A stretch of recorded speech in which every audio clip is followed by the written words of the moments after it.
you. Now this tutorial I'll be showing you is a simple task on Proxy server. If you're having problem putting in your port, let me show you what to do. You will have these type of problems. You keep erasing. Now just go somewhere else and type in your port. Either you copy or cut and paste. Do the same thing for here.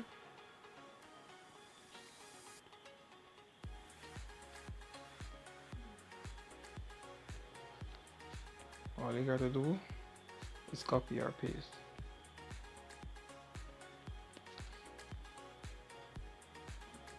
And that's all it takes.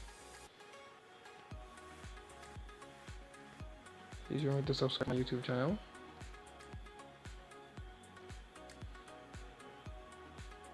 Technology increases.